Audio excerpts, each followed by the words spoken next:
नमः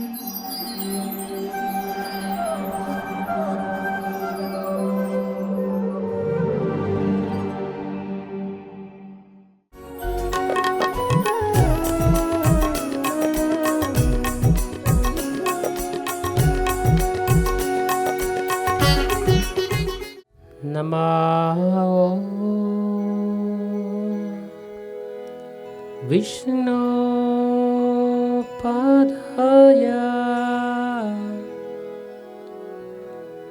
कृष्णप्रेष्ठाय भूतले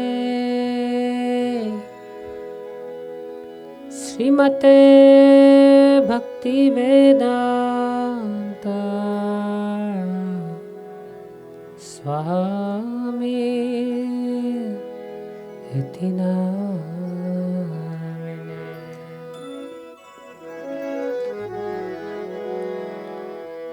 नमस्ते सरस्वती देवे गौरवाणी प्रचारिणे निर्विशेष शून्यवादे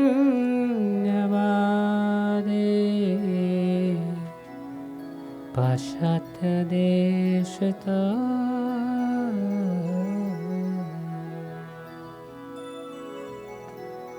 नमो महावदन्याय कृष्ण प्रेम प्रदायते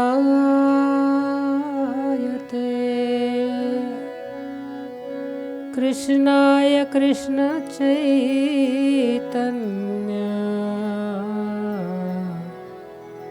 नामिने गौरतुषे नमः। वाञ्छाकल्पतरुभ्यश्च कृपा सिन्धुभ्येव च पतितानां पावनेभ्यो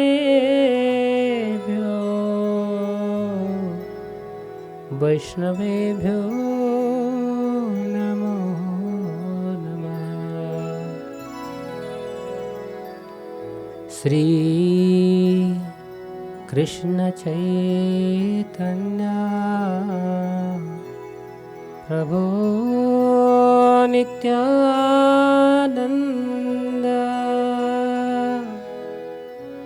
श्री अद्वैत गदाधर श्रीवासादि गौरा भक्तवृंद।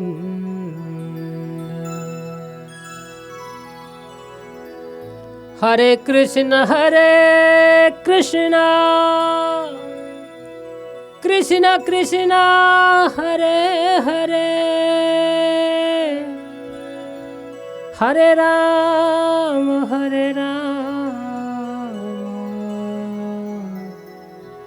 राम राम हरे हरे।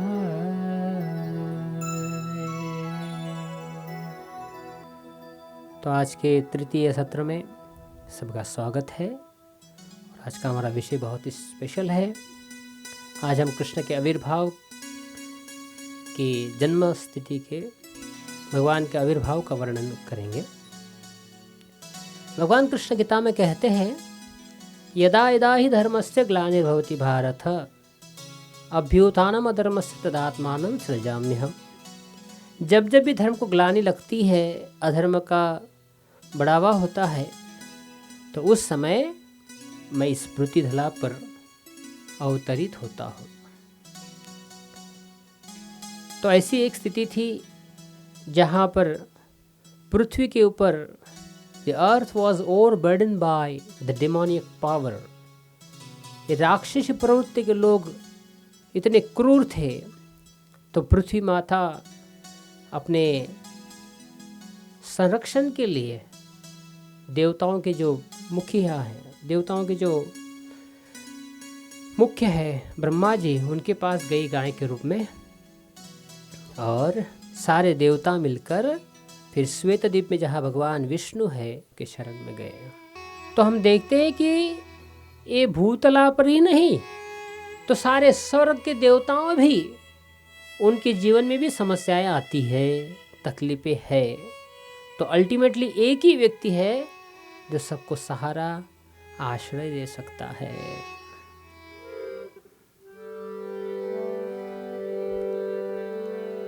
आसरा इस जहां का मिले ना मिले, आसरा इस जहां का मिले ना मिले, मुझको तेरा सहारा बस चाहिए।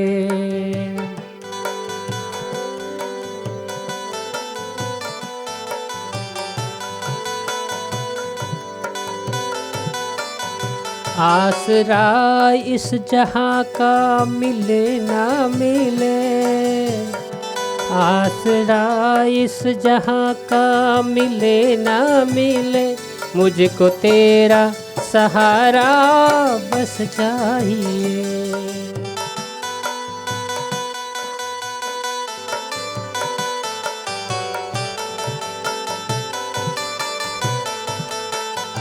आसरा इस जहां का मिले ना मिले, आसरा इस जहां का मिले ना मिले, मुझको तेरा सहारा बस चाहिए।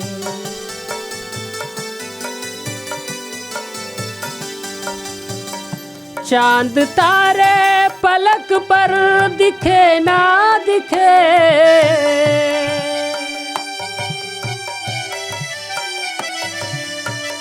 चांद तारे फलक पर दिखे ना दिखे,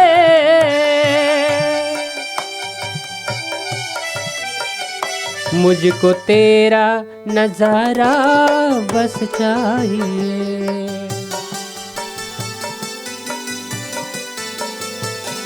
मुझको तेरा नजारा बस चाहिए।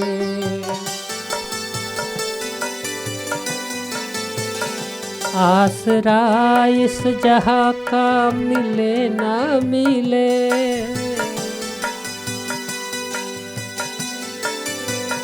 मुझको तेरा सहारा बस चाहिए।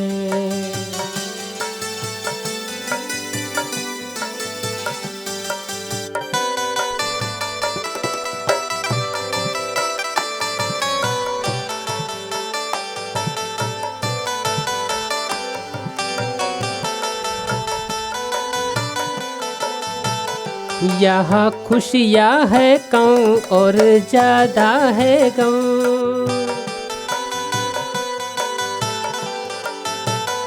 यहाँ खुशियाँ है कम और ज्यादा है गम,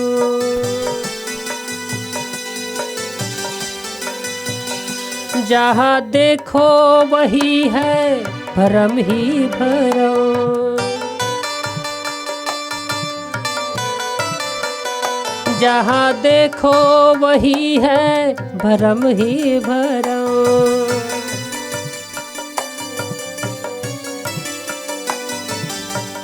मेरे दिल की चाहत बसे ना बसे,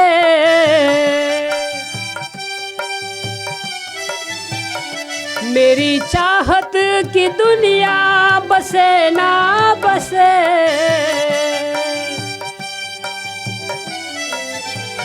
मेरे दिल में बसेरा तेरा चाहिए।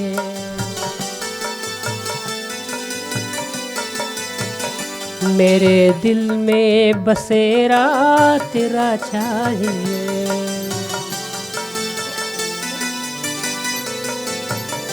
आसरा इस जहां का मिले ना मिले,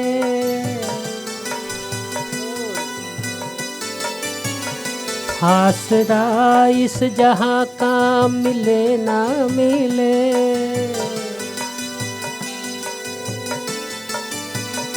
मुझको तेरा सहारा सदा चाहिए।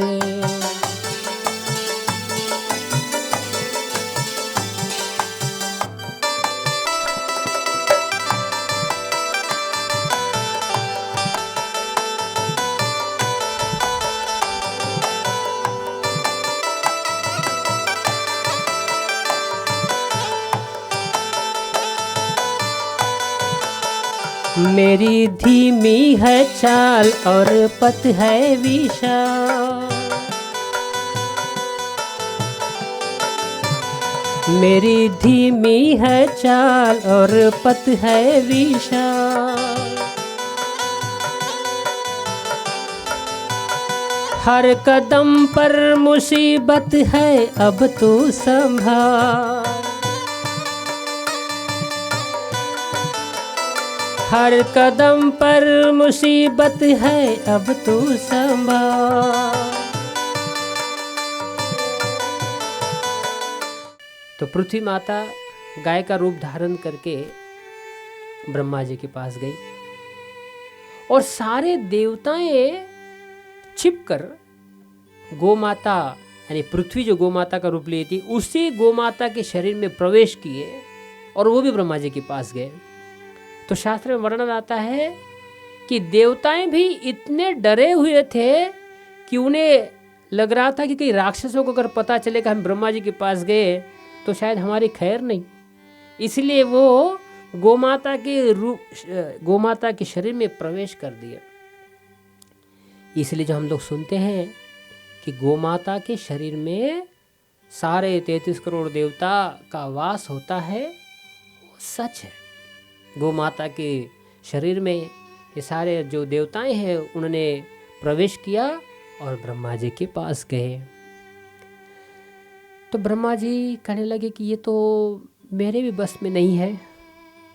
तो अल्टीमेटली अभी एक ही शेल्टर है। इवन शिव जी भी थे, तो शिव जी, ब्रह्मा और सारे देवता मिलकर श्वेत द्वीप जो इस भौतिक दुनिया में ही क्षीर सागर समुद्र में भगवान विष्णु का वास होता है, एक आइलैंड है, वहाँ पर सब गए और वहाँ भगवान ने कुछ संदेश दिया। और वो संदेश जब ब्रह्मा जी ध्यानस्थ बैठे थे तो ब्रह्मा जी को वो संदेश सुनाई दिया, बाकी किसी को सुनाई नहीं दिया। भौतिक दुनिया के पृथ्वी के साधारण छोटे छोटे लोग भी पूछते हैं, मुझे भगवान सामने क्यों नहीं दिखाई देते, तुम्हारे भगवान को मेरे सामने लेके आओ तब मानूंगा। अरे यहाँ बड़े बड़े देवता ब्रह्मा जी के साथ श्वेतद्वीप पर गए और वहाँ कृष्ण की आवाज सिर्फ ब्रह्मा जी को सुनाई दी, बाकी किसी को नहीं। तो बाकी देवताओं ने ये नहीं सुना, बाकी देवताओं ने ये नहीं कहा अरे हमें तो आवाज़ सुनाई नहीं दी या भगवान दिखाई नहीं दिए। ऐसा नहीं है, ब्रह्मा जी को समझ में आ गया, उनको सुनाई दिया, हमने स्वीकार कर लिया। उसी प्रकार से हर व्यक्ति को भगवान दिखना ही चाहिए, ऐसा आवश्यक नहीं है। और तुम्हें भगवान देखना ही है, अरे हर एक के हृदय में परमात्मा के रूप में भगवान है ना प्रॉब्लम क्या है, लेकिन उनकी हम आवाज़ सुने तब ना। आसरा इस जहां का मिले ना मिले,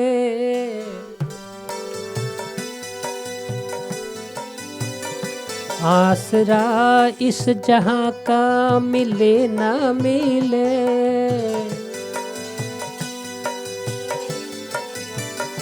मुझको तेरा सहारा सदा चाहिए।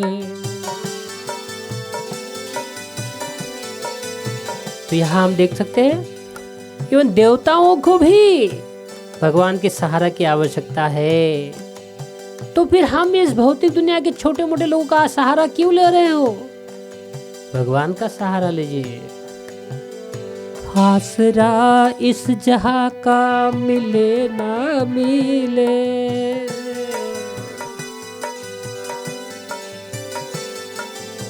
कभी कभी हम लोग बड़े बड़े लोगों के फेवर्स लेना चाहते हैं, मेरी अगर उससे जान पहचान है तो कितना अच्छा होगा, या मैं क्यों, फायदा नहीं है कुछ ये दुनिया का व्यक्ति हमें बचा नहीं सकता है। अब यहाँ उदाहरण है, देवता भी नहीं बचा सकते तो और कौन बचा सकता है। इसलिए श्याम सुंदर कृष्ण, उनका ही आसरा लीजिए। आसरा इस जहां का मिले ना मिले,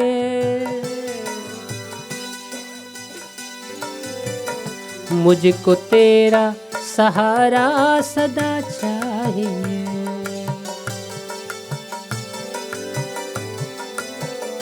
मुझको तेरा सहारा सदा चाहिए।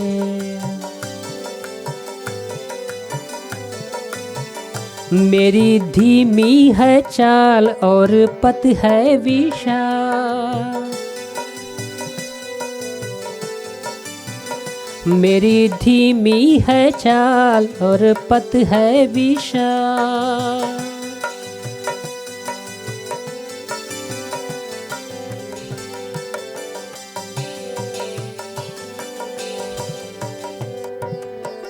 हर कदम पर मुसीबत है अब तू संभाल,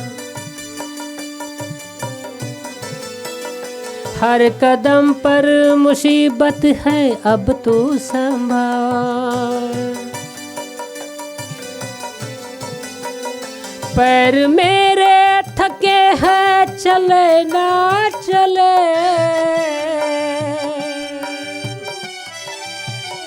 पैर मेरे थके हैं चले ना चले।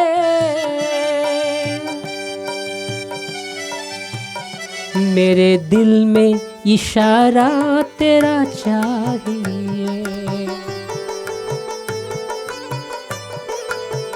मेरे दिल में इशारा तेरा चाहिए।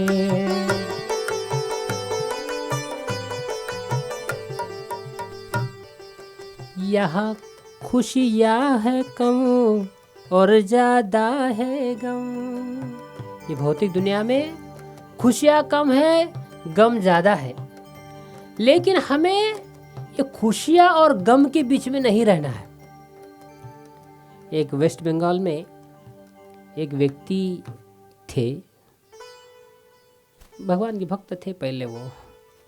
उन्होंने देखा शिवलिंग, अब शिवलिंग के ऊपर एक रैट, चूहा उसके ऊपर दौड़ रहा है, और जो भोग लगाया हुआ था, नैवेद्य लगाया हुआ था, वो उसके खा रहा है। अब ये व्यक्ति ने देखा कि अरे, मैं जिस भगवान को पूज रहा हूँ वो खुद की रक्षा नहीं कर सकता, वो मेरी रक्षा क्या करेगा। तो उसने अपना फिलॉसफी चेंज कर दी, ये भगवान कुछ नहीं है। और शिव जी शिवलिंग पे बैठे हैं और रैट उसके ऊपर, चूहा उसके ऊपर घूम रहा है और उसका नैवेद्य खा रहा है, फिर भी इनको कुछ फर्क नहीं पड़ रहा है।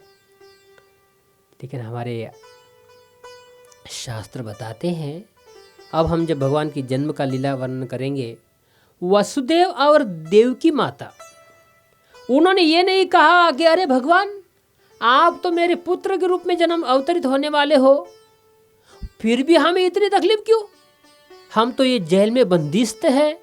हाँ, अरे हम तो आपके माता पिता है, हम तो कम से कम खुशी से रहना चाहिए, हमें तो जीवन में आनंद होना चाहिए, कोई तकलीफ नहीं होनी चाहिए। भगवान ने दिखा दिया, अरे भगवान नहीं चाहते कि हम सब दुख में रहे, लेकिन ये भौतिक दुनिया है, इससे हमें ये एक्सपेक्ट करना ही पड़ेगा। यहाँ खुशियाँ है कम और ज़्यादा है गम, यहाँ खुशियाँ है कम और ज़्यादा है गम, जहाँ देखो वही है भरम ही भरम। तो भगवान ने दिखाया, इवन मेरे खुद के माता पिता के जीवन में भी उन्हें तो जेल में रहना पड़ा, भगवान का जन्म जेल में हुआ। तो हमें भी अभी ऐसा नहीं कि एक शिवलिंग के ऊपर रैट चढ़ गया इसलिए मैं उनकी सेवा नहीं करूँगा।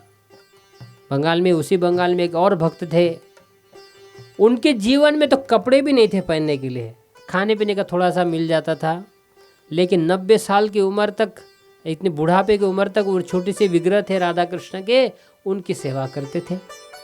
तो किसी ने पूछा कि अरे आपको तो कोई सुविधा नहीं है, कुछ भगवान आपको दे नहीं रहे, फिर भी इनकी क्यों सेवा कर रहे हो?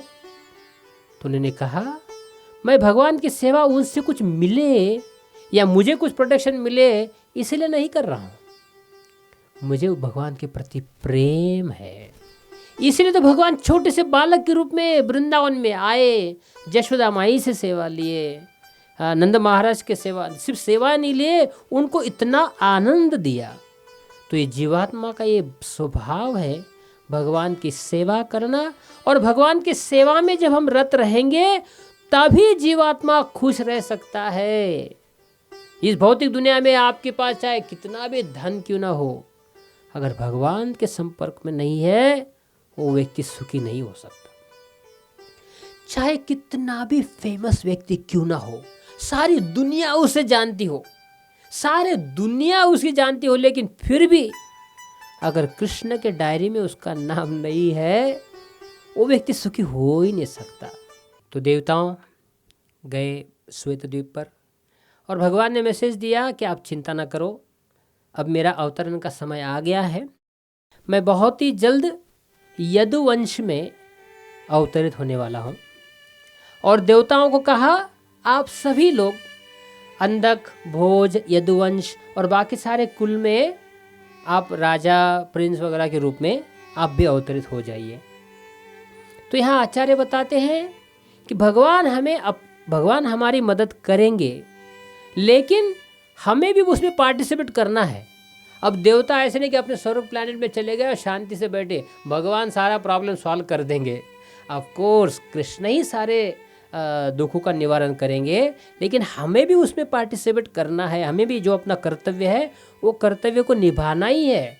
ऐसा नहीं कि भगवान हमें सब कुछ अपने आप आसानी से देंगे, हमें अपना कर्तव्य करना ही पड़ेगा।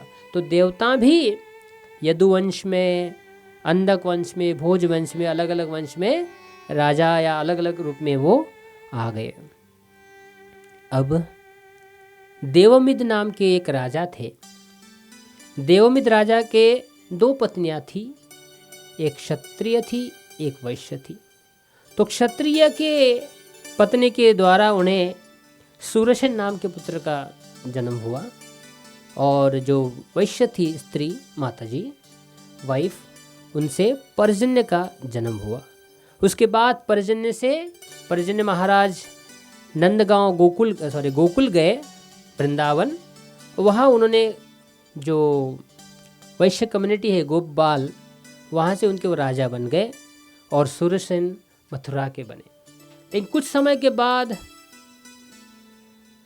कंस जबरदस्ती से वो राजा बन गया अपने शक्ति के पावर से मथुरा का।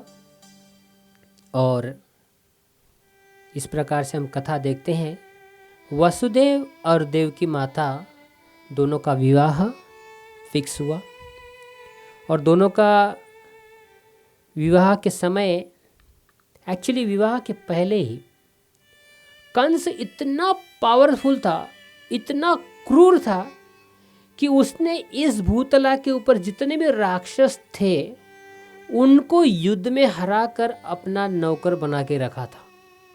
ये सारे जो कृष्ण ने वृंदावन में जिनका वध किया है, शक्टासुर, बकासुर, फिर अघासुर, ये सारे जो राक्षस थे ये अलग अलग इंडिया के अलग अलग कोने में रहते थे। तो कंस ने जाकर हर एक जगह जाकर इन सबको हराया और फिर अपनी एक बड़ी टीम बना दी इन राक्षसों को लेकर, और फिर उन्होंने पृथ्वी को कैप्चर करके देवताओं के ऊपर आक्रमण कर दिया। कभी जब हमें शक्ति मिलती है, हमें लगता है कि मैं बहुत पावरफुल हूँ, अब मुझे कोई हरा नहीं सकता है। कभी कभी हमें अपने वेल्थ, अपने धन के ऊपर अहंकार होता है, कभी कभी शक्ति के ऊपर अहंकार होता है। जस्ट सोचिए, ऐसे बड़े बड़े राजे महाराजे होकर गए हैं जिनके समय उनको लगता था ये जहाँ तक देखोगे ये सारी भूमि मेरी है, मैं भूपति हूँ, यहाँ का राजा हूँ। लेकिन कुछ समय के बाद वही जमीन में मिट्टी बनकर मिल जाते हैं। इसीलिए हमें अपने शक्ति के ऊपर, धन के ऊपर गर्व नहीं करना चाहिए। सब चूरा हो गए, मिट्टी बन गए। इसलिए हमें वसुदेव और देवकी माता से ये सीखना है कि भगवान की सेवा में करना है। अब इसका पश्चात देवकी और वसुदेव जी का विवाह हुआ, और इस विवाह में बहुत बड़ी डाउरी उनके पिता ने दी, यानी दहेज। 15,000 घोड़े, 5,000 हाथी और 2,000 चैरियट्स, और फिर बहुत सारा धन डाउरी में दिया देवकी माता के। तो कोई कहेगा ये डाउरी, दहेज देना गलत है क्या सही है? गलत है ना सही है? दोनों है। डाउरी अगर कोई वर के पक्ष की तरफ से, अगर कोई दूल्हा को कहता कि नहीं मुझे इतनी ही चाहिए, वो गलत है। लेकिन पिता अगर अपने पुत्री के संरक्षण के लिए कुछ गिफ्ट देना चाहता है तो वो गलत नहीं है। लेकिन हम हर चीज़ का देखिए, मिसयूज होता है, यूज भी होता है। वही चीज़ अगर आप लिमिट में करो, प्रमाण में करो तो अच्छी है, लेकिन उसे को खींचते रहोगे तो वो तकलीफ है। क्योंकि पहले ज़माने में डॉटर्स, जो लड़कियां होती थी, उन्हें एक फूल के समान प्रोटेक्ट किया जाता था। फूल देखा है आपने? स्पेशली आप वृंदावन जाएंगे कृष्ण बलराम मंदिर में तो आपको ऐसे रोज़ गुलाब के फूल दिखेंगे कि उनको हाथ भी लगाओगे तो उनकी पंखुड़ियाँ तुरंत गिर जाती है ना? उसी प्रकार से डॉटर्स, बेटियां, ये गुलाब के पंखुड़े के समान है। इन्हें प्रोटेक्शन देना आवश्यक है। तो क्या आप कहोगे कि क्या हम अपनी रक्षा खुद नहीं कर सकते? बड़े दुर्भाग्य की बात है। Very unfortunate condition. Nowadays they show in movies one young lady एक यंग लेडी है और 50 गुंडों को मारती है। देखा है मूवी में? ज़्यादातर ये दिखाता है। और ये मैसेज पूरे सोसाइटी में दिया है कि आप क्या लड़कियों को कम समझते हो? क्या वो अपनी रक्षा खुद नहीं कर सकते? देखो ये मूवी में एक स्त्री है, वो 50 गुंडों को मार रही है। मेरे भाई, आपके शक्ति के ऊपर किसी को डाउट नहीं है, लेकिन अननेसेसरी रिस्क क्यों लेते हो? ये मूवीज में जो दिखाते हैं वो सिर्फ मूवीज में ही है, वो रियलिटी नहीं है। आज तक अभी हिस्ट्री में ऐसा कभी नहीं हुआ है, वो सिर्फ मूवी में होता है।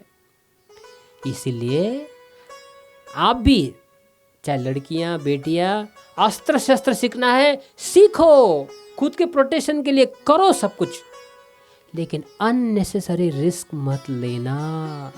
जहां वो चीज करने की आवश्यकता नहीं है वो रिस्क लेकर क्यों? क्योंकि जीवन में अगर छोटी छोटी गलतियां भी कभी हो जाए, जीवन भर रोना पड़ता है, पछताना पड़ता है। इसलिए अपने जीवन की खुद की रक्षा खुद को करनी चाहिए, बुद्धिमत्ता यूज करनी चाहिए। कभी कभी होता है जब टीनएजर्स कॉलेज के पीरियड में होते हैं, 17-18 साल, 19 साल के एज में, एक्सपीरियंस तो लाइफ का कुछ नहीं होता है, लेकिन उत्साह तो पूरा भरा हुआ रहता है। नो एक्सपीरियंस पर एंथुसियास्टिक इज हाई, पूरे एकदम पिक लेवल पे है। और उन्हें लगता है मेरे माता पिता मुझे समझ भी नहीं है, मुझे समझते ही नहीं है, मैं इससे प्रेम करती हूँ या उससे प्रेम करता हूँ, वो अलाउ ही नहीं करते हैं। यहाँ देखिए, देवकी माता का विवाह उनके पिता ने कितने अच्छे इंसान के साथ करा दिया। किसने कहा है कि हमारे वैदिक कल्चर में बाल विवाह होता था? एक तो उदाहरण दिखाइए कि छोटी सी बालिका है, 8 साल की है या 7 साल की है और उसका विवाह हो चुका है। एक भी नहीं है। ये तो बाल विवाह है, ये अभी अभी कुछ आदिवासियों के ट्राइबल्स लोगों ने शुरू किया हुआ एक ट्रेंड है। ये वैदिक कल्चर नहीं है। वैदिक कल्चर में तो स्वयंवर होते थे और उनके माता पिता, उनकी क्वालिटीज़, उनके क्वालिफिकेशंस, उनका तेज, ये सब देखकर उसके हिसाब से ही उनके अनुरूप उनके लिए वर्ड ढूंढते थे। हाँ, अगर आपके माता पिता बहुत ही एडमेंट है, आपकी बात ही नहीं सुन रहे, तो आप खुद का डिसीजन ले सकते हैं, ऐसा कुछ नहीं है। लेकिन जनरली हम जो डिसीजन लेते हैं बचपने में और उत्साह में, वो ज़्यादातर समय तक वो टिकता नहीं है, वो ज़्यादातर गलत ही साबित होता है। उत्साह के पीरियड में घर से भागकर चले जाते हैं, विवाह कर लेते हैं। आज आपको मैं हजारों ने लाखों केसेस दिखा सकता हूँ भारत में, जहाँ कई लड़कियों ने तो सुसाइड कर लिए बेचारों ने, और बाकी जो जी भी रहे हैं तो कचरे के जैसे जीवन जी रहे हैं वो। हमें किसी जाति धर्म के बिना अगेंस्ट बोलना नहीं है, लेकिन ये गलत है किसी लड़की को, किसी स्त्री को फंसा कर उसके साथ विवाह करना और उसको जीवन भर एक कचरे के जैसा ट्रीटमेंट देना, ये अच्छा नहीं है। इसलिए हमारे बेटियों को ये समझना चाहिए कि हमें अपना जीवन में एंजॉय करो। एंजॉय करने के लिए कोई रोकेगा नहीं, लेकिन सावधानी रखो, अपने आप को बचाओ। ये दुनिया में रहना है तो ये सीखना पड़ेगा। तो इस प्रकार से वसुदेव देवकी, उनका विवाह हुआ, उनको डाउरी मिली। अब कंस इतना प्रेम करता था अपने बहन के ऊपर, तो सारथी को कहा, सारथी तुम हट जाओ बाजू में, मैं अपने सिस्टर का, अपने बहन का रथ खुद चलाऊंगा। अच्छा, कोई बात नहीं।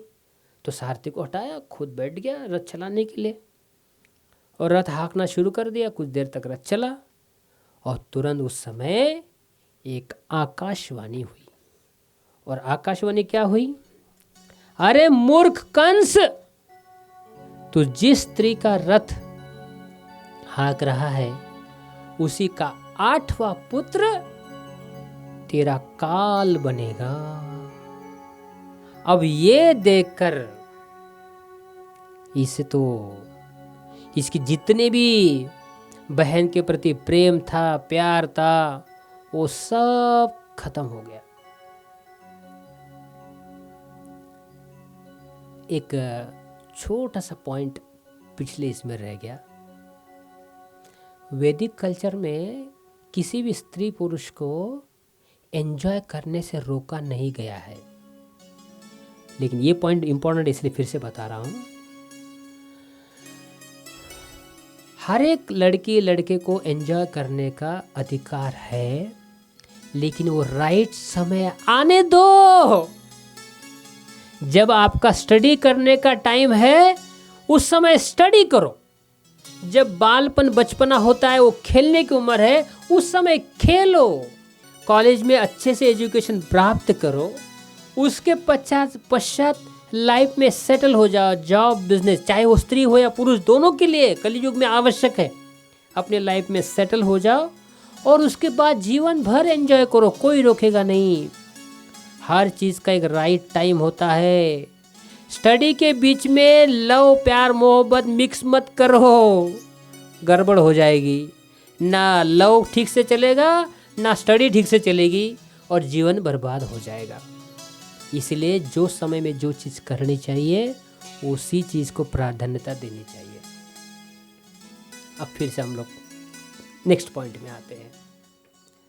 तो कंस ने जब सुना कि आकाशवाणी है, आकाशवाणी ने कहा कि 8वां पुत्र, द्रौपदी देवकी का 8वां पुत्र मेरे मृत्यु का कारण होगा, उसने तुरंत अपनी तलवार निकाली। देवकी मैया के बाल अपने हाथ में, लेफ्ट हैंड में पकड़कर राइट हैंड से वो देवकी के ऊपर वार करने वाला ही था। तो कंस ने देवकी माता के बाल पकड़कर उसे मारने के लिए तलवार उठाई। तुरंत वसुदेव जी ने कंस को रोका और कंस को समझाना शुरू करते हैं, अरे कंस, आज तुम्हारे प्रिय बहन का विवाह का समय है और ऐसे समय में तुम अपनी स्त्री, अपने बहन को मारना चाहते हो? ये तो कोई साधारण व्यक्ति भी नहीं कर सकता, और तुम तो इतने प्रतिष्ठित हो, सारे दुनिया में तुम्हारा नाम है, अब ये तुम कैसे कर सकते हो? पहले उन्होंने बहुत अच्छे से समझाने का प्रयास किया, लेकिन कंस तो राक्षस था, वो कहाँ मानने वाला है। बहुत सारे फिलॉसफी ये वो समझाने के बाद भी कंस माना नहीं। तो वसुदेव जी ने सोचा ये ऐसा समय है, मुझे अपनी बुद्धि का प्रयोग करके, अपनी बुद्धि का यूज करके मेरी पत्नी की रक्षा करनी है, और आगे भविष्य में जो होगा वो देखा जाएगा। भगवान को आना है तो मेरे घर में आएंगे, लेकिन अभी मेरी जो जिम्मेदारी है, रिस्पॉन्सिबिलिटी है, वो मुझे करनी है मेरी पत्नी की रक्षा करके। इसलिए देखिए हमारे वैदिक कल्चर में कितना इम्पोर्टेंट है। अगर कोई अभी मॉडर्न टाइम का व्यक्ति होता, देवकी के हाथ में, कंस के हाथ में तलवार दे के देवकी को मारने वाला ही है। अरे मेरे भाई, अभी तो मैं 2 मिनट में मिला हूँ इनसे, मैं भाग जाता हूँ, पति भाग जाएगा। अरे छोटे छोटे कारणों से, छोटे छोटे कारण होते हैं, पति पत्नी एक दूसरे से अलग हो जाते हैं, और इतना बड़ा कारण है ये। लेकिन वसुदेव एक रिस्पॉन्सिबल हस्बैंड।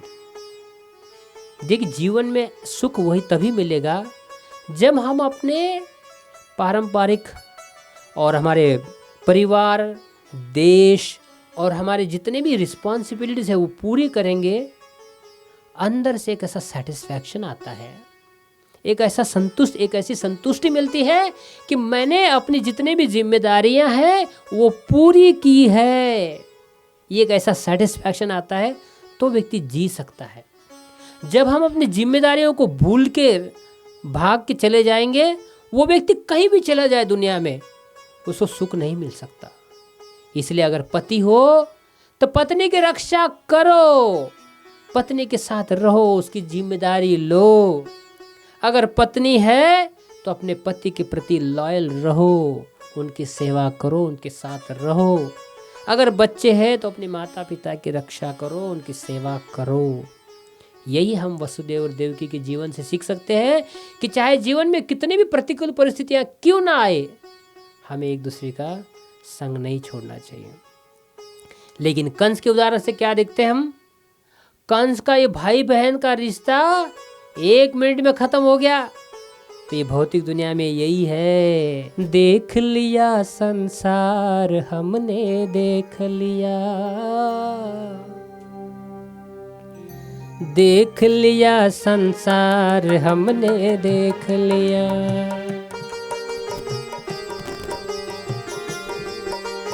देख लिया संसार हमने, देख लिया।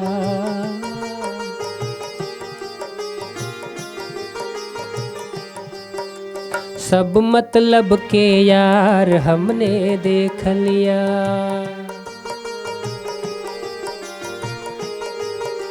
सब मतलब के यार हमने देख लिया।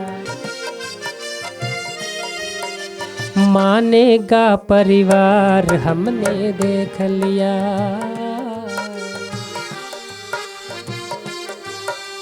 मानेगा परिवार हमने देख लिया।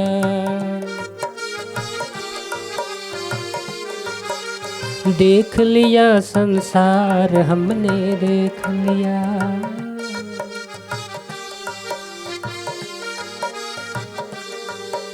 सब मतलब के यार हमने देख लिया।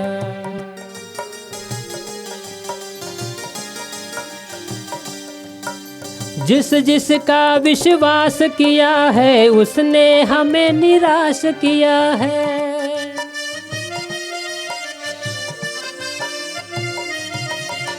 जिस जिसका विश्वास किया है उसने हमें निराश किया है।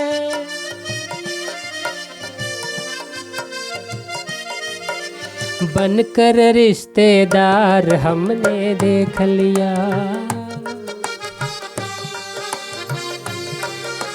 बनकर रिश्तेदार हमने देख लिया।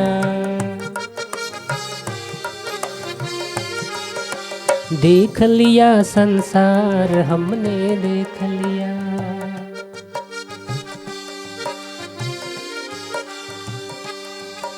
प्रतिभा का कुछ मोल नहीं है, सफल सिद्ध अनमोल वही है।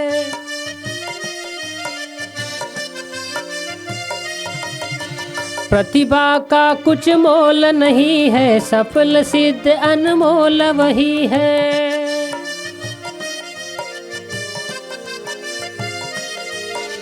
बन के रिश्तेदार हमने देख लिया,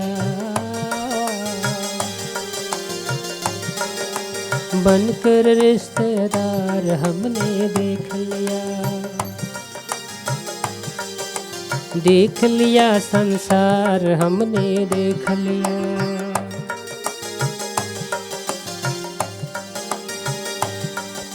सरल संत का मूल्य न आखे, कुटिलों के दरवाजे झांके।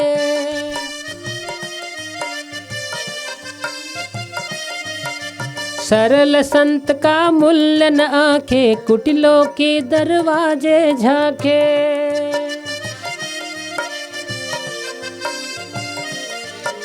हो जाए दीदार हमने देख लिया, हो जाए दीदार हमने देख लिया, देख लिया संसार हमने देख लिया।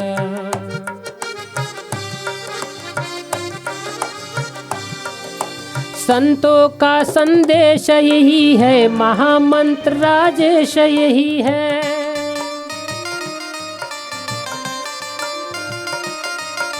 संतों का संदेश यही है, महामंत्र राजेश यही है।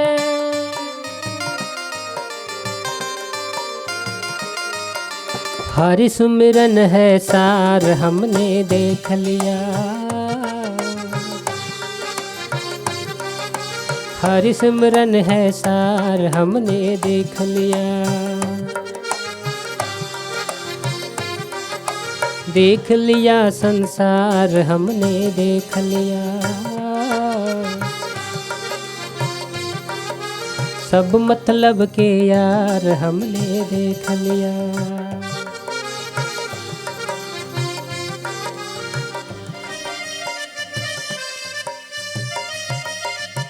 ये बहुत इम्पोर्टेंट है। जब तक हमारा तन निरोगी है और जब जेब में पैसा है, धन है, तब तक मानेगा परिवार हमने देख लिया।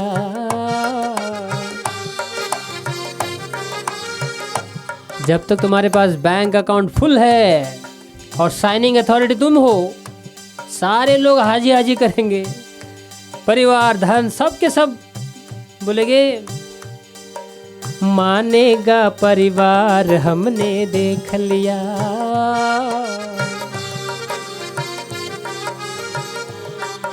सब मतलब के यार हमने देख लिया।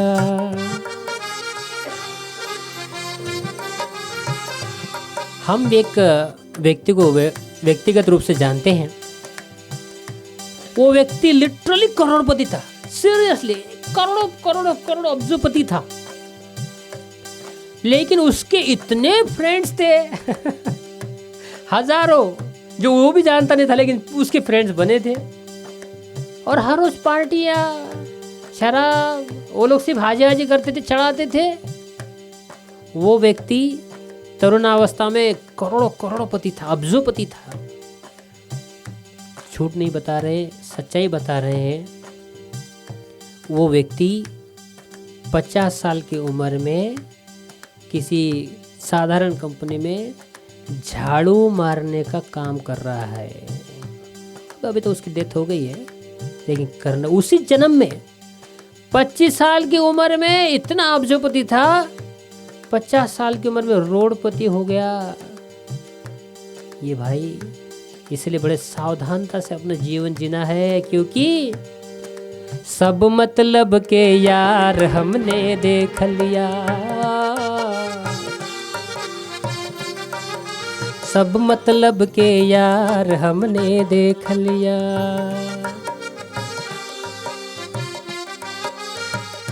सारी दुनिया जानती है बॉम्बे में एक कपड़े के व्यापारी थे, उनकी कंपनी थी कपड़े की, ऑलमोस्ट सब लोग जानते हैं इसे।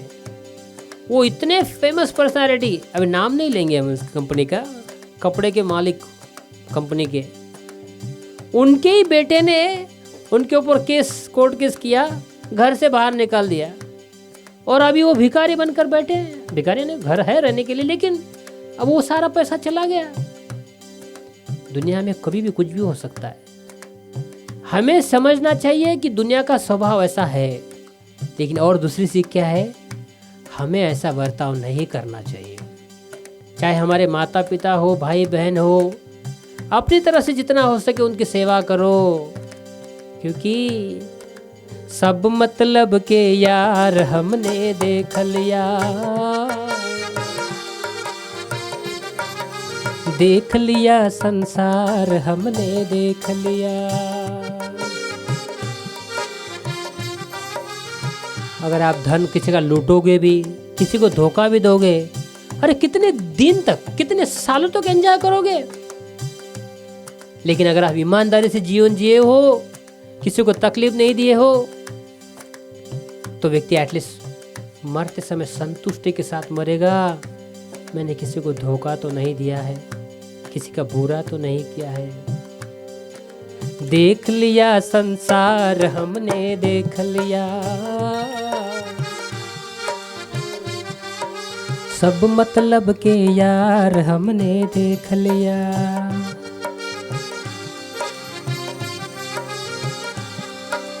हाँ, सरल संत का मूल्य न आंखे, कुटिलों के दरवाजे झाके।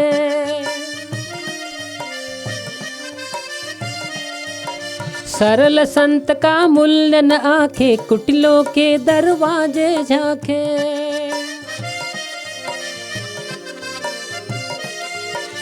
हो जाए दीदार हमने देख लिया,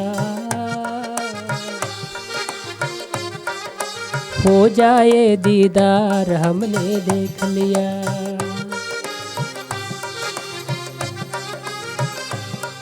लोगों को संतों की वाणी सुननी नहीं होती है। जो सरल भगवान का मैसेज है उसे सुनना नहीं है, लेकिन कुटिलों के दरवाजे झाके। जो चरित्रहीन लोग हैं लेकिन फेमस है उनकी हाजी हाजी करते हैं, या बड़े बड़े लोग हैं उनके पीछे दौड़ते हैं, उसमें कोई फायदा नहीं है। लेकिन हाँ, संतों में भी ऐसे कुछ संत हैं जिनके पीछे दौड़ना नहीं चाहिए। ऐसे संत में भी एक्चुअली वो संत नहीं है, संत का सिर्फ वेश पहने हुए है। लेकिन जहाँ अच्छे साधु संत भगवान के भक्त दिखते हैं और उनका सरल मैसेज होता है, उनको सुनना चाहिए। देख लिया संसार हमने देख लिया,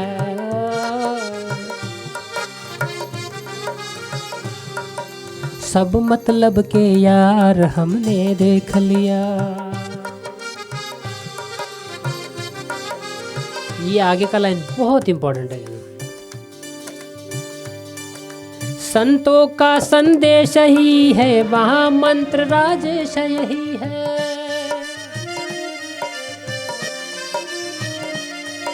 संतों का संदेश यही है, वहाँ मंत्र राजेश यही है।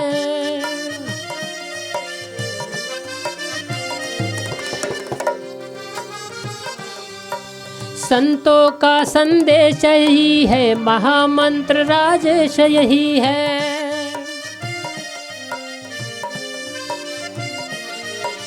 हरि सुमरन है सार हमने देख लिया,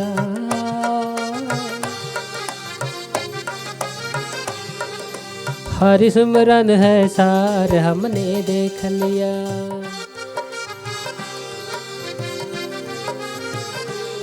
हरे कृष्णा कृष्णा कृष्णा कृष्णा हरे हरे, हरे राम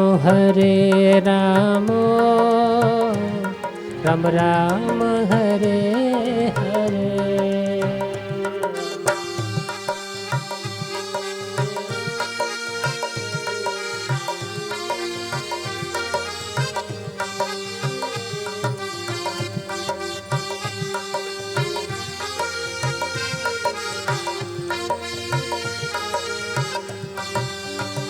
हरे कृष्ण कृष्ण कृष्ण हरे हरे, हरे राम राम राम हरे हरे।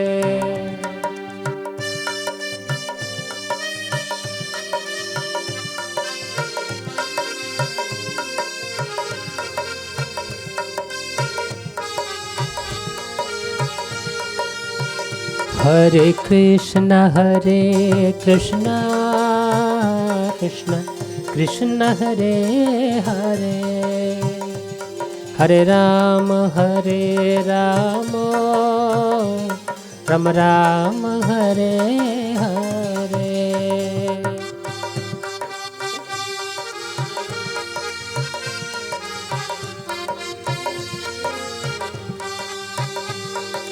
तो सारे शास्त्रों का यही निचोड़ है, सारे साधु संतों का यही संदेश है। सिर्फ आप ये हरे कृष्ण कृष्ण कृष्ण हरे हरे, हरे राम राम राम हरे हरे, चाहे कोई भी हो, स्त्री हो, पुरुष हो, वृद्ध हो, एजुकेटेड अनएजुकेटेड, कोई भी हो, किसी भी जाति धर्म में क्यों जन्म न लो, सिर्फ ये हरे कृष्ण मंत्र का जप कीजिए तो ये दुनिया का कोई भी व्यक्ति आपका बाल नहीं बांका कर सकता। हरे कृष्ण कृष्ण कृष्ण हरे हरे, हरे राम राम राम हरे हरे।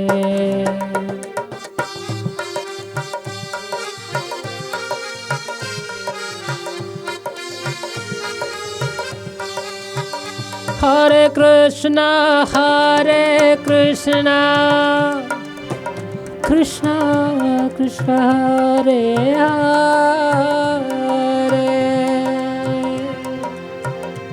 हरे राम राम राम हरे हरे।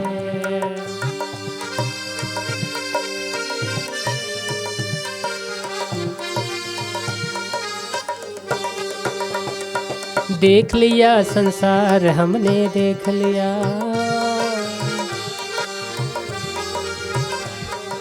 सब मतलब के यार हमने देख लिया। देख लिया संसार हमने देख लिया, सब मतलब के यार हमने देख लिया।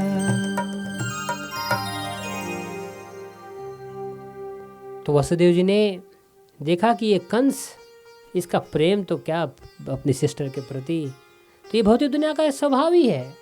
जब तक गुड़ी गुड़ी चल रहा है, सब रिश्तेदार नाते वाले सब हो रहेंगे, लेकिन जब अपने प्राण के ऊपर आ जाए तुरंत सब रिश्ता नाता भूल जाते हैं। तो वसुदेव जी ने सोचा कि अभी तो मुझे अपनी पत्नी की सिर्फ रक्षा करनी है, बाकी फ्यूचर में देखेंगे भगवान कब अवतीर्ण होंगे वो।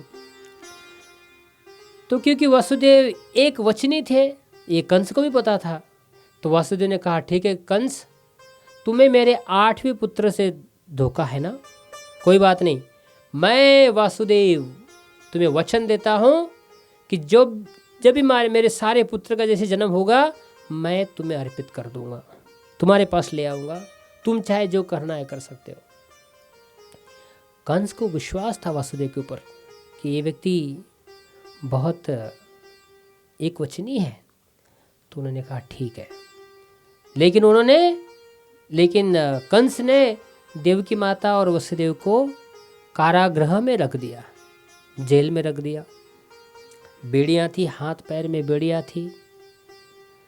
तो कुछ दिनों के बाद वसुदेव और देवकी का पहला पुत्र का जन्म हुआ। तो as promise given to Kansa, Vasudev ji ने पहले पुत्र को लिया और कंस के पास गया। कंस के पास गए, कंस ने कहा अरे वसुदेव, मैं जानता हूँ तुम बहुत एकवचनी व्यक्ति हो, मुझे ये पहले पुत्र से कोई धोखा नहीं है, तो आप इसे लेके जा सकते हो। वसुदेव जी को पता था ये राक्षस है, इस राक्षस के किसी शब्द के ऊपर विश्वास नहीं करना चाहिए। जीवन में भी ऐसे बहुत सारे लोग मिलेंगे, मीठी मीठी भाषा करेंगे, लेकिन किसी पर विश्वास नहीं करना चाहिए, क्योंकि जिस व्यक्ति के जीवन में भगवान के प्रति कोई प्रेम नहीं है, इस समाज के किसी शास्त्र के प्रति प्रेम नहीं है, किसी धर्म या अधर्म का डर नहीं है, वो व्यक्ति के वचन कभी सत्य नहीं हो सकते। वो व्यक्ति कभी भी, जैसे गिलहरी चेंज कर देती अपना कलर, जैसे जिस समय कलर चेंज करना हो तो गिलहरी तो स्क्विरल नहीं करती चेंज, लिजर्ट, छिपकली, वो चेंज करती है। तो छिपकली जैसे कलर चेंज करती है, लोग भी अपना कलर चेंज करते हैं, इसलिए हमें खुद को सावधान रहना चाहिए। तो कंस के ऊपर तो विश्वास नहीं था वासुदेव का, लेकिन फिर भी अभी लेके गए। उतने में नारद मुनि आए। नारद मुनि अपने मस्त व्यक्ति है, भगवान का राधिका रमन भजन गाते गाते कंस के दरबार में आ गए। नारायण नारायण नारायण करते करते आ गए। और कंस बहुत शाना था, उसको पता है कि नारद मुनि ये किसी की एक तरफ के नहीं है ना देवताओं की तरफ है ना मेरे तरफ है, किसी की तरफ नहीं है, लेकिन ये मदमत्त व्यक्ति है, काम में आ सकते। तो स्वागत किया नारद मुनि का। नारद मुनि आए, और नारद मुनि ऐसे एक व्यक्ति है कि जो पूरे प्लैनेट में बिना एयरप्लेन के घूम सकते हो। उनको ना किसी के प्रति आकर्षण है, ना किसी के प्रति ईर्ष्या है, उनका तो सिर्फ एक ही है, राधा कृष्ण का भजन कीर्तन करो बस। तो नारद मुनि आए और कंस को कहा, अरे कंस तुम तो मूर्ख हो। कंस को लगा, अरे भाई पहली बार किसी को मुझे मूर्ख बोल रहा है, क्या हुआ नारद मुनि जी, आप मुझे मूर्ख क्यों कह रहे हो? तुमने वासुदेव के पहले पुत्र को छोड़ क्यों दिया? तो उसने कहा, अरे आकाशवाणी ने कहा है, आकाशवाणी कभी झूठ नहीं हो सकती, 8वें पुत्र से मुझे डर है ना। नारद मुनि ने तुरंत अपना कमल का पुष्प निकाला और पुष्प दिया कंस को। उसमें 8 पेटल्स थे, पंखुड़ियाँ थी 8। And then Narad Muni said, tell me which is the first one. ये पंखुड़ी में से 8 पंखुड़ियाँ है, इसमें से पहली पंखुड़ी कौन सी है? तो कंस चक्कर में आ गया कि जो भी पंखुड़ी चाहे वो पहली हो सकती है, कोई भी पंखुड़ी लास्ट वाली हो सकती है। नारद ने कहा, मैसेज समझो कि नहीं मेरा? तुरंत कंस ने आंखें खोल दी। अरे नारद मुनि जी, आप तो बड़े वेलविशर निकले हो, मेरे बड़े शुभ चिंतक हो, कोई बात नहीं, अरे वासुदेव को तुरंत बुलाओ, बच्चे के साथ बुला लो। और वासुदेव जी को यही एक्सपेक्ट करते थे कि ये राक्षस कभी भी मांग लेगा ये जो हमारा बेटा है। तो पहले पुत्र का वध कर लिया। अब कोई कह सकता है कि भाई मेरे, ये तुम्हारे नारद मुनि साधु है ना असाधु है? इतना अच्छा चल रहा था, वो बेटे को वापस कर दिए थे, अभी नारद मुनि ने आग क्यों लगा दी बीच में? क्योंकि ये जो सही भगवान के भक्त होते हैं, उनका एक ही उद्देश्य होता है, भगवान की संतुष्टि और सारे समाज का कल्याण। उनका खुद का उसमें कोई स्वार्थ नहीं होता है। तो इसमें समाज का कल्याण क्या है कि एक्चुअली इसके पीछे वो बहुत बड़ी कहानी है कि एक बार मरीचि के पुत्र थे 6। वो 6 पुत्रों ने ब्रह्मा जी के ऊपर उन्होंने हंसे। ब्रह्मा जी ने कुछ गलती की थी, तो उस गलती के ऊपर ये जो मरीच के 6 पुत्र है वो हंस गए थे, उन्हें हंस लिए उन्होंने। तो ब्रह्मा जी ने कुछ कहा नहीं, लेकिन उनको श्राप मिल गया कि तुम इस भूतला पर राक्षस के योनि में जन्म लो। और उसके पश्चात उनको उनके पिता से ही श्राप मिला, वो कालनेमी के पुत्र बनकर आए, और बाद में श्राप मिला कि तुम्हारी मृत्यु तुम्हारे पिता से ही होगी। तो नेक्स्ट जन्म में कालनेमी कंस बन गया, और ये जो मरीचि के पुत्र थे, जो कालनेमी के 6 पुत्र बने, वही 6 पुत्र यशोदा देवकी माता के एक एक पुत्र बनकर आए, और कंस के हाथों से ही उनकी मृत्यु हो गई। ये उसकी पिछली हिस्ट्री है। तो नारद मुनि को ये सब पता था। तो जो 6 पुत्र है उनके उद्धार करना था, तो उन्होंने ये कहानी, मतलब ये लोटस की कहानी है, कमल का पत्र, उसको दिखाया। दूसरा कारण एक और है, नारद मुनि चाहते थे कि कृष्ण भगवान थोड़े जल्दी आ जाए, कि इतनी तकलीफ हो रही है, इतने सारे लोगों की हत्याएं हो रही, इतना सा हो रहा है, अगर ये 6 बालक जल्दी जल्दी यहाँ दुनिया से चले जाए तो कृष्ण भगवान तुरंत आ जाएंगे। इसलिए, और देवता भी बड़े एंटिसिपेटेड थे, भाई ये जल्दी जल्दी होना चाहिए, इतना तकलीफ हो रहा है, ये 6 बालक का तो मृत्यु हो जाएगा लेकिन पूरी दुनिया सुखी हो सकती है, भगवान जल्दी आ जाएंगे। तो इसलिए नारद मुनि ने ये कंस को बताया। इसलिए हमें समझना चाहिए कि भगवान के शुद्ध भक्त होते हैं, वो कभी अपने स्वार्थ के लिए कोई गलतियां नहीं करते, सारे समाज के कल्याण के लिए ही वो कोई कार्य करते हैं। अब ये 6 पुत्रों का तो जन्म हो चुका था। अब 7वें पुत्र थे देवकी माता के गर्भ में। तो योग माया ने 7वें पुत्र को देवकी माता के गर्भ से रोहिणी माता, जो वसुदेव की पत्नी थी, वृंदावन में थी, नंद महाराज के यहाँ रहती थी, उनके गर्भ में उनको प्रस्थापित किया, ट्रांसफर किया। अब कोई कह सकता है कि रोहिणी माता तो बलराम जी की शाश्वत नियत इटर्नल मदर है, तो फिर उन्हें देवकी के गर्भ से जन्म लेने की क्या आवश्यकता थी? तो हमारे आचार्यगण बताते हैं कि देवकी माता के गर्भ में एक सब अरेंजमेंट करने के लिए, जैसे कभी कभी यात्रा होती है और यात्रा में एक एडवांस पार्टी जाती है, तो एडवांस पार्टी क्या करती है, सारा जितना व्यवस्था है, रहना खाना पीने की जितना व्यवस्था होती है वो पहले करके रखते हैं और फिर यात्रा के लोग जाते हैं। उसी प्रकार से बलराम जी भी या देवकी के गर्भ में आकर भगवान की तैयारी कर रही है और फिर से अपनी माता रोहिणी के गर्भ में गए। अब विषय आता है भगवान के जन्म का। तो कोई कहेगा ये तुम लोग ये भगवान कृष्ण विष्णु, अरे उनका भी तो शरीर हम जैसे जन्म लिए उन्होंने, तो इतना क्यों विशेष उनको स्थान देते हो? ये बहुत विषय अभी इम्पोर्टेंट है। भगवान का जन्म हम जैसे साधारण व्यक्तियों के जैसा नहीं है। माता पिता अपना वीर्य माता के गर्भ में रखता है और उससे बच्चे की उत्पत्ति होती है। ये साधारण एक बच्चे का जन्म इस प्रकार से होता है कि पिता के वीर्य से माता के गर्भ से बच्चे का जन्म होता है। कृष्ण के केस में ऐसा नहीं है। भगवान के लिए ये नियम नहीं है। भगवान जन्म नहीं लेते, भगवान का आविर्भाव होता है। और जन्म और आविर्भाव में क्या अंतर है? जन्म कर्म के कारण होता है और आविर्भाव स्व इच्छा से होता है। जन्म, हम अपना जो जन्म लिए ये शरीर, ये खुद की स्वेच्छा से नहीं लिया है। हमारे कर्म ऐसे लाखों करोड़ों जन्म के ऐसे कर्म है, इसीलिए अलग अलग योनियों में अलग अलग शरीर में हमें जन्म लेना पड़ता है by force. We have not selected this body, we have not, हमने खुद डिसाइड नहीं किया ये। लेकिन भगवान जब अवतरित होते हैं तो अपनी इच्छा से आते हैं। जेल में कैदी जाता है तो वो स्वेच्छा से नहीं जाता है, पुलिस उसे ले जाती है। लेकिन जब जेलर जाता है, जो जेल का मालिक इंचार्ज है जेलर, वो जब जेल में जाता है तो वो कैदी के रूप में नहीं जाता, वो तो वहाँ का जेलर है, वो तो वहाँ का बॉस है। लेकिन जेल में जाता है स्वेच्छा से, उसकी कुछ जिम्मेदारी है कुछ करने के लिए, और फिर से वापस निकल भी जाता है। तो भगवान का भी आविर्भाव होता है। भगवान का आविर्भाव कैसे हुआ?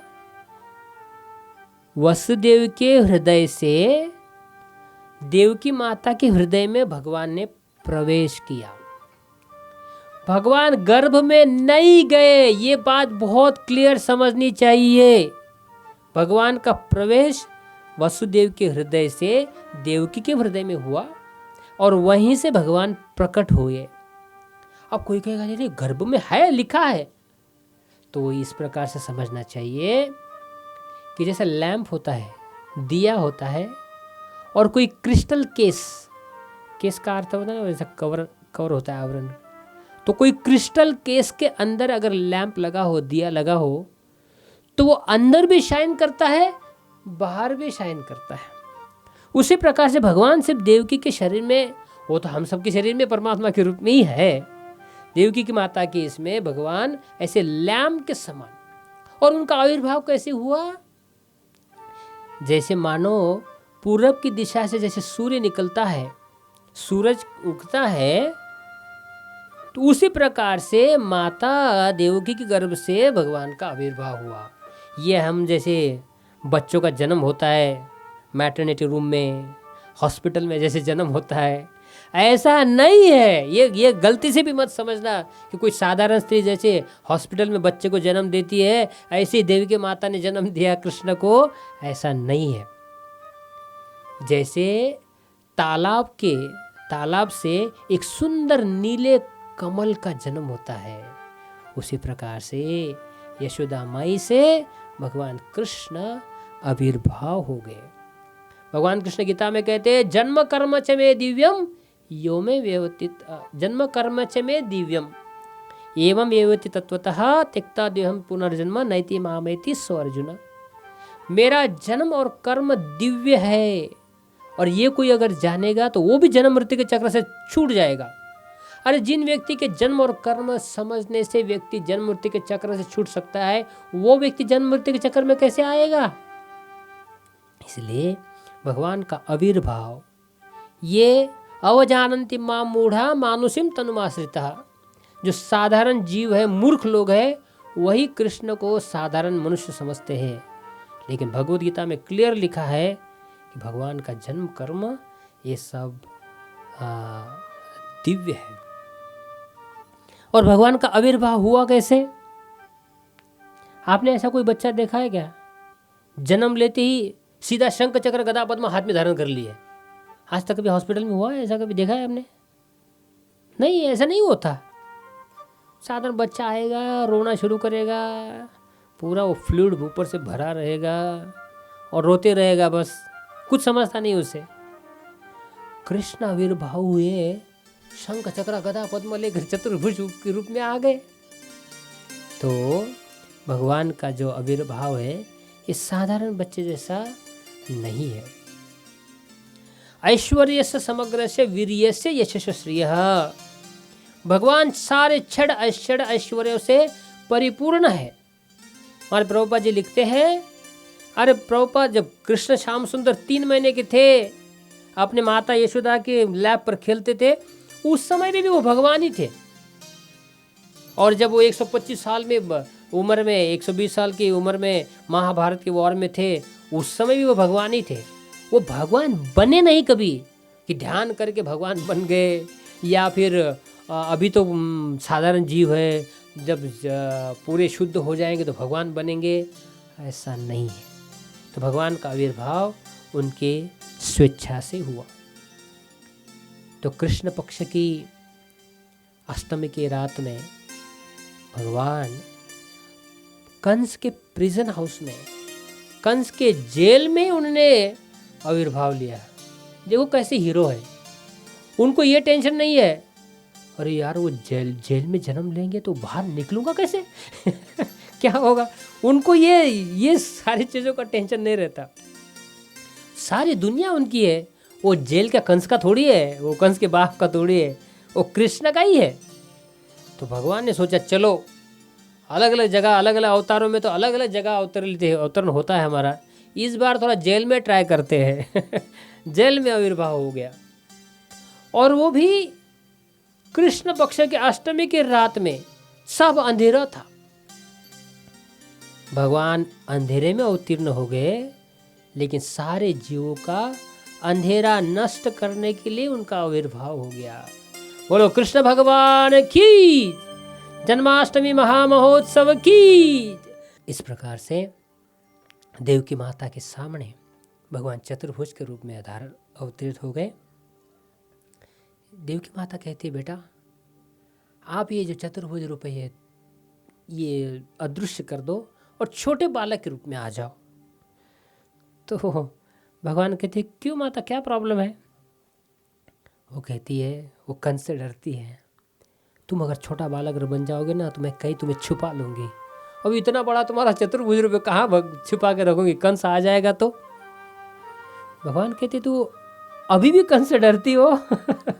ये तो उनका माता का प्रेम है, उनका प्यार है, इसलिए उनको अफेक्शन के समान लगती है। लेकिन उन्हें पता है कि ये साक्षात अभी दिख रहे हैं भाई, शंख चक्र गदा पद्म लेकर धारण है। तो वसुदेव और देव की माता दोनों ने भगवान की स्तुति की, उनकी गुणगान किए। और भगवान ने कहा, वसुदेव जी मेरे हे पिताश्री, आप मुझे इस जेल से गोकुल ले चलो। और जैसे भगवान ने कहा, क्योंकि भगवान का आविर्भाव होते ही कृष्ण सूर्य सम माया है अंधकार, जहाँ कृष्ण है तहाँ नहीं माया र अधिकार। भगवान की तेज से सारा अंधेरा नष्ट हो गया और जो जेल के सारे दरवाजे थे वो सब खुल गए। वसुदेव देवकी की बेड़ियां सारी टूट गई और जितने भी जो गार्ड्स थे वो सारे सो गए। भगवान का आविर्भाव कोई साधारण व्यक्ति के जैसा नहीं है। भगवान का आविर्भाव हुआ तो पृथ्वी माता खुशी से खिल उठी। कुछ फल के पेड़ थे जो कभी उनके फल नहीं थे, भगवान के आविर्भाव से सारे फूलों के पुष्प के जो पेड़ थे सब फूलों से लदे हो गए। सारे फलों के पेड़ के ऊपर फल आ गए। समुद्र जो है खुशी से झूम उठने लगा, उनके जो वेव्स है बड़े खुशी से निकलने लगे।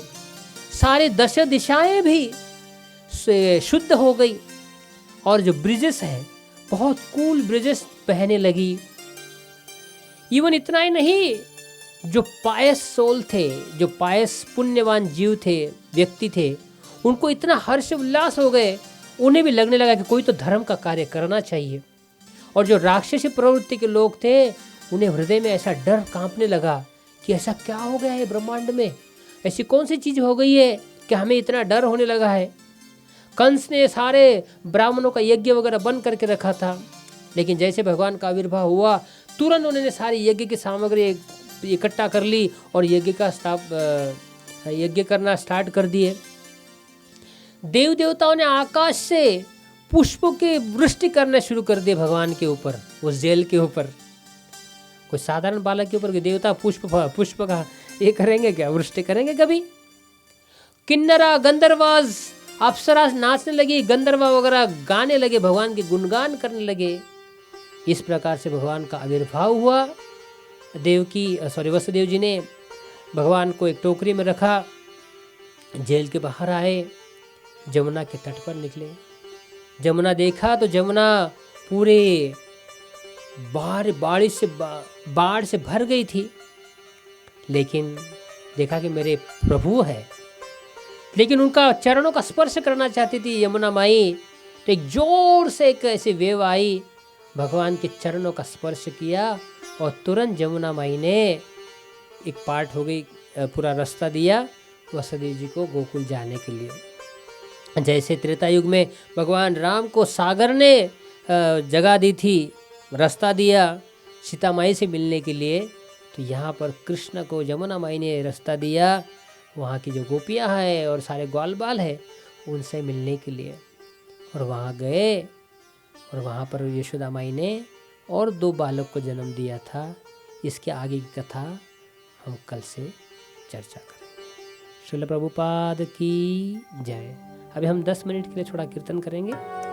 हरे Krishna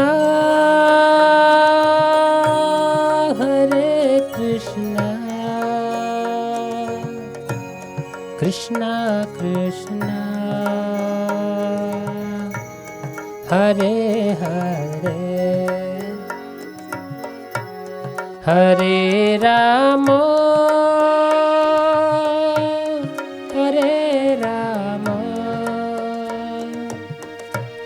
Ram Ram Hare Hare.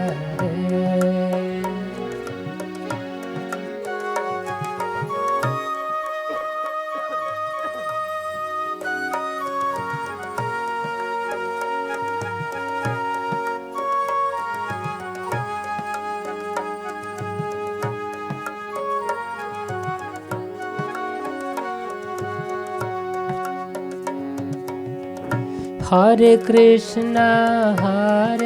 Krishna, Krishna Krishna, Hare Hare, Hare Rama, Rama Rama, Hare Hare.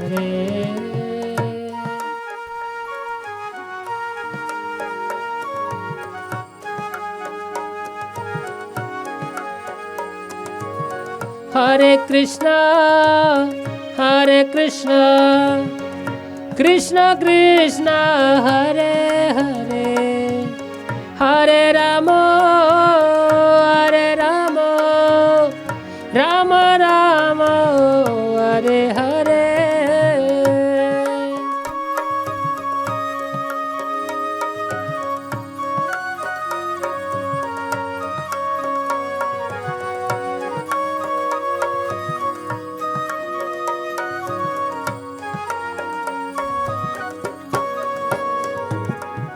Hare Krishna, Krishna Krishna, Hare Hare, Hare Rama, Rama Rama, Hare Hare.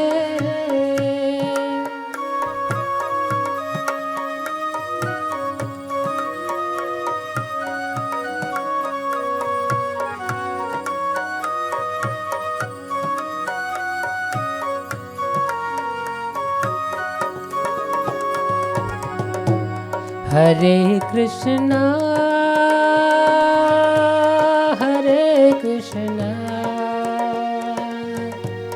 Krishna Krishna, Hare Hare, Hare Rama,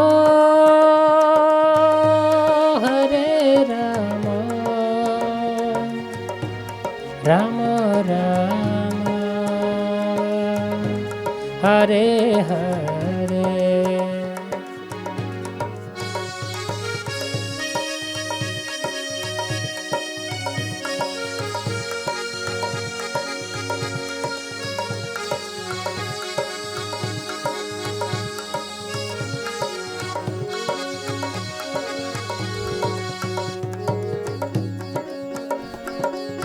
Hare Krishna, Krishna Krishna, Hare Hare, Hare Rama, Rama Rama, Hare Hare.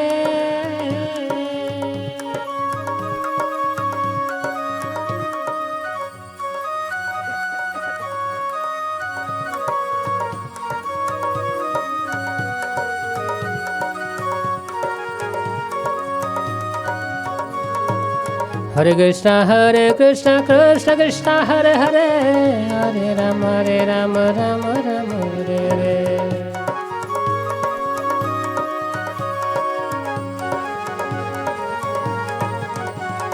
Hare Krishna, Krishna Krishna, Hare Hare, Hare Rama, Rama Rama, Hare Hare.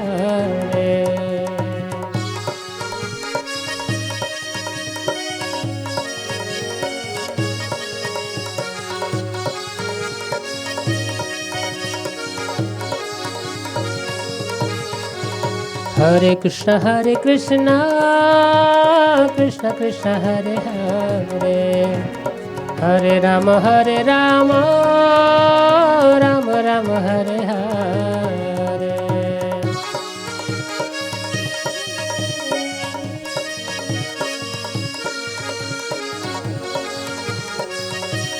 Hare Krishna, Krishna Krishna, Hare Hare, Hare Rama, Rama Rama, Hare Hare.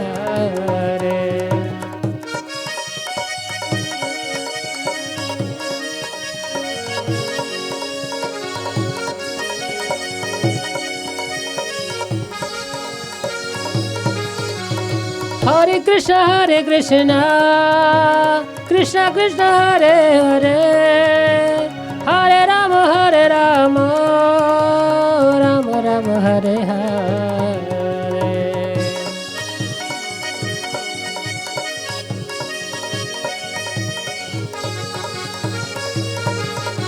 हरे कृष्णा हरे कृष्णा कृष्णा कृष्णा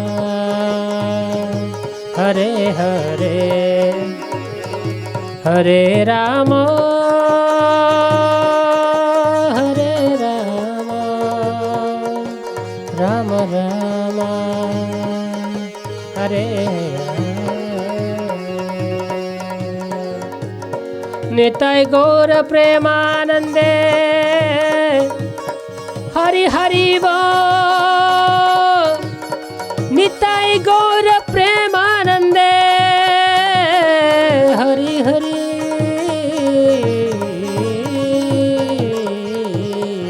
बोल निताय गौर प्रेमानंदे हरि हरि हरि हरि बोल हरि हरि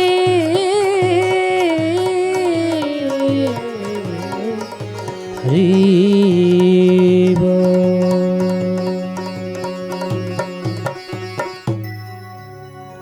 जय श्रील प्रभुपाद की जय। Thank you. ऐसे ही और भक्तिमय कार्यक्रमों के लिए देखिए हरे कृष्णा टेलीविजन और इसे प्राप्त करने के लिए आप अपने केबल अथवा DTH ऑपरेटर से संपर्क करें तथा और अधिक जानकारी के लिए आज ही डायल करें 7666 839 839।